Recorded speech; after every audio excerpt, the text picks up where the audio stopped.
আজকে আমি আপনাদেরকে দেখাবো কাঁচা আমের ঝুরি আচার, টক ঝাল মিষ্টি ঝুরি আচার কিভাবে তৈরি করতে হয়। তো আমার সাথেই থাকুন ভিডিওটি সম্পূর্ণ দেখার জন্য। এখানে আমি প্রথমে আমগুলোকে ছিলে ধুয়ে নিব। আমগুলো ছিলা হয়ে গেছে, এবার কেটে নিব। এখানে আমি আমগুলো এরকম ঝুরি করে কেটে নিয়েছি। এবার এটা চিনি এবং সিরকা দিয়ে মেখে রাখবো।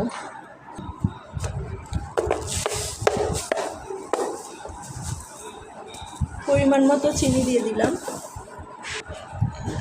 সিরকা দিয়ে দিলাম 2 টেবিল চামচ। এবার এটা ভালো করে মেখে নিব। মাখানো হয়ে গেছে, এবার এটা 1 ঘন্টা আমি রেস্টে রেখে দিব। এতে করে যে পানিটা ছাড়বে ওটা দিয়ে আমি এটা রান্না করে নিব।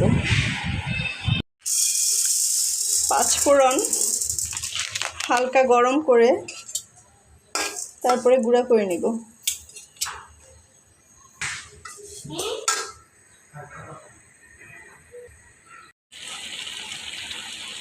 আমটা আমি চুলাতে বসিয়ে দিয়েছি, এখানে কোনো পানি দেইনি। এটা ফুটতে শুরু করেছে। এ পর্যায়ে আমি সামান্য লবণ দিয়ে দিব। লবণ ছাড়া আচারের টেস্টটা ভালো আসবে না।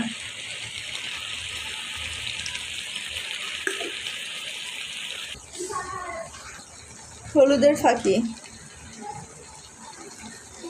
অল্প, মরিচের ফাঁকি অল্প, শুকনা মরিচ তেলে ফাঁকি করে নিয়েছি। এবার এটা অল্প দিয়ে দেব। এতে একটা টক ঝাল মিষ্টির একটা ব্যালেন্স আসবে। 5 ফোড়ন যেটা তেলে গুঁড়া করে নিয়েছি সেটা 1 চা চামচ দিয়ে নিলাম।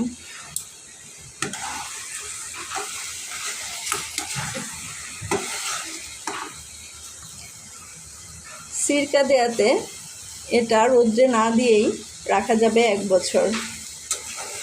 চাইলে আপনি নর্মাল ফ্রিজও রাখতে পারেন। আপনারা চাইলে এটা একটু কিছুটা ঝোল ঝোল রাখতে পারেন, আবার চাইলে অনেকটা শুকনো করে নিতে পারেন। আমি আর একটু শুকনো করে নিব। আচারটা পুরোপুরি হয়ে গেছে, এবার এটা নামিয়ে নিব। এটা হচ্ছে ঝুরি আচারের ফাইনাল লুকটা। দেখেই বোঝা যাচ্ছে আচারটা কতটা টেস্টি হবে। তো আমার ভিডিওটি যদি আপনাদের ভালো লাগে অবশ্যই ভিডিওটি লাইক করবেন, কমেন্ট করবেন এবং আমার চ্যানেলটিকে সাবস্ক্রাইব করবেন। ধন্যবাদ সবাইকে।